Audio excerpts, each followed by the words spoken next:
ডাকসু নির্বাচন, এই ডাকসু নির্বাচন নিয়ে অনেক ধরনের নাটক চলছে। শুরু থেকে এটা নিয়ে আমরা বলে আসছিলাম যে ডাকসু নির্বাচন মূলত শিবিরকে মানে ক্ষমতায়িত করার একটা পরিকল্পনা।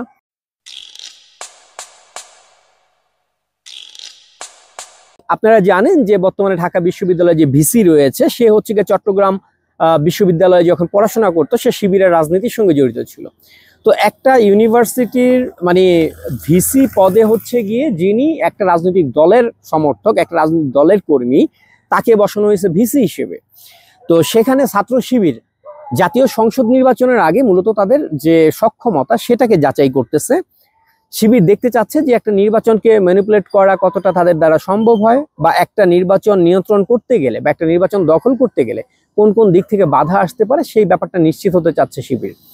তো এই ডাকসু নির্বাচনটা আর কিছুই না, শুধুমাত্র শিবিরের যে নিজেদের শক্তি সামর্থ্য যাচাই করা সেটা, এবং ঢাকা বিশ্ববিদ্যালয়ের মতো একটা প্রতিষ্ঠানের যদি দখল নেওয়া যায়, সেটা পুরো নিয়ন্ত্রণ নেওয়া যায়, তাহলে এটা পুরো বাংলাদেশ ব্যাপী যে প্রভাবটা বিস্তার করবে এটা কল্পনাতীত। তো এখন ব্যাপার হচ্ছে এই যে ধরেন একজন কি বলে ওই যে নুরুল পাগলা নামে একজনের লাশ কবর থেকে তুলে পুড়িয়ে দেওয়া তৌহিদি জনতার ব্যানারে, তারপরে নূরকে মারা, তারপর এই যে সবকিছু মিলিয়ে আমাদের নজর অন্যদিকে ঘোরাবার চেষ্টা, এবং আমরা ওইগুলো নিয়ে ব্যস্ত হয়ে আছি। ডাকসুতে কি চলছে আমরা কেউ জানি না।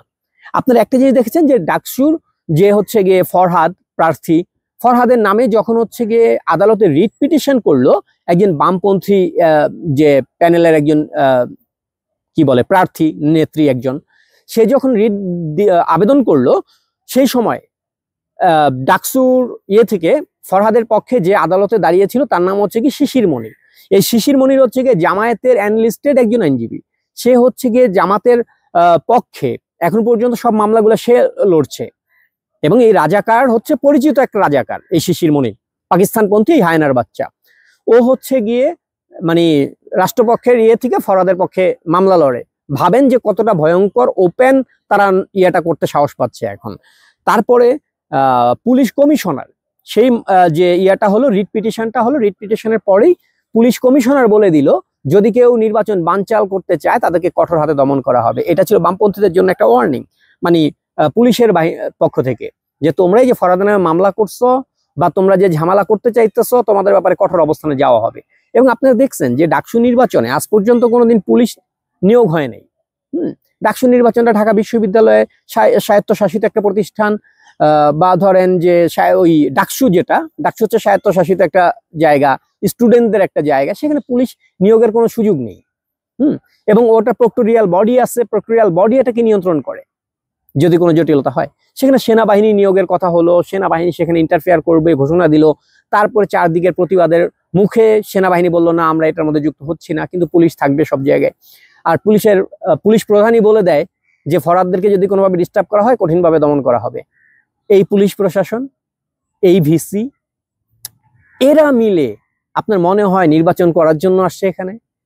যদি কোনোভাবে এই ডাকসু নির্বাচনটা যদি তারা উতরে যেতে পারে, তাদের ওই সক্ষমতাটা পরীক্ষিত হবে যে জাতীয় নির্বাচনে কিভাবে শিবির দখল করতে পারবে, কিভাবে শিবির পুরো জায়গাটাকে, যেমন আপনারা একটা জিনিস হিসেব করেন, আওয়ামী লীগের সমর্থক যে সকল ইয়ারা রয়েছে, ঢাকা বিশ্ববিদ্যালয়ের ছাত্রছাত্রীরা রয়েছে, তারা তো সবাই মানে হল ত্যাগ করে নেই, তারা তো সবাই ঢাকা বিশ্ববিদ্যালয় ত্যাগ করে নেই।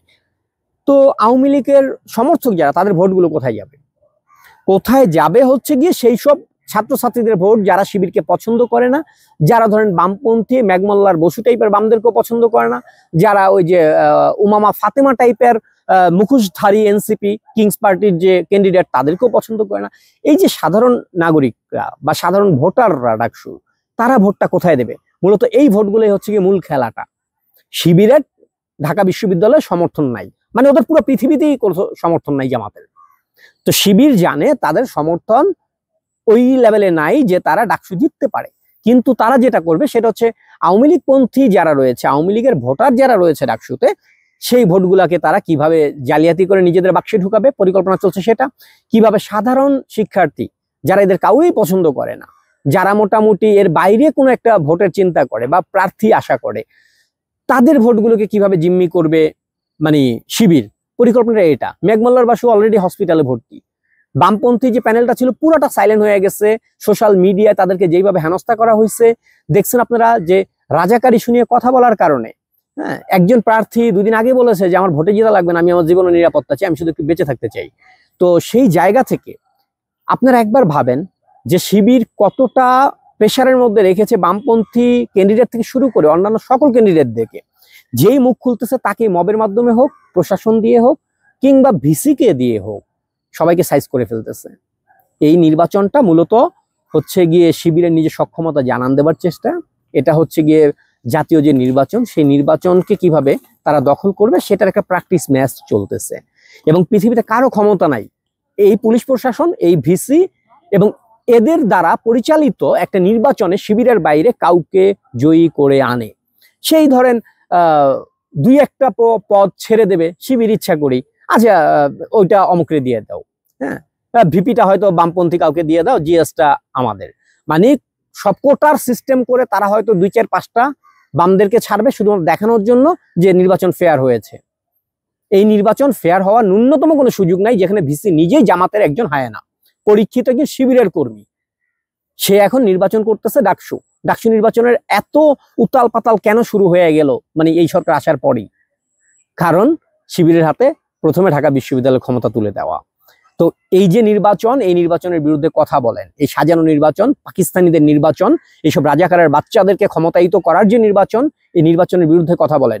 ডাকসু নির্বাচন কোন নির্বাচন না, রাজাকারদেরকে প্রতিষ্ঠা করবার একটা ষড়যন্ত্র চলছে এখানে। ধন্যবাদ সবাইকে।